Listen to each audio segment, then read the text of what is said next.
നോക്കൂ, VD സതീശൻ അദ്ദേഹം എന്തെങ്കിലും സത്യം പറഞ്ഞിട്ടുണ്ടോ? നുണേശൻ എന്ന് തന്നെ അങ്ങേരെ വിളിക്കേണ്ടി വരും. 24 മണിക്കൂറിനുള്ളിൽ സ്വന്തം സ്ഥാനാർത്ഥിയെ പ്രഖ്യാപിക്കാം എന്ന അദ്ദേഹത്തിന്റെ അടുത്ത നുണയും ഇപ്പോൾ പൊളിഞ്ഞിരിക്കുന്നു.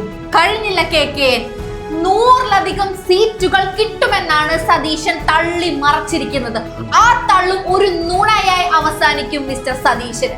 സതീശ, നിങ്ങളെ പോലെയുള്ള ഒരു നുണയന് കേരളം മറുപടി നൽകും.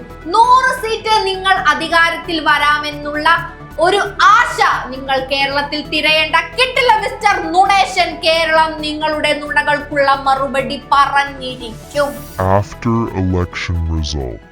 സതീശൻ, ഇലുമിനാറ്റി സതീശൻ, പറഞ്ഞാൽ പറഞ്ഞതുപോലെ നടപ്പിലാക്കുന്ന കേരളത്തിന്റെ സ്വന്തം VD സതീശൻ, നുണേശൻ എന്ന് വിളിച്ച് അദ്ദേഹത്തെ എത്രമാത്രം അധിക്ഷേപിച്ചു. യഥാർത്ഥ ഇടതുപക്ഷം ഞങ്ങളാണ് എന്ന് പറഞ്ഞാണ് VD വന്നത്. അത് സത്യമാണ്.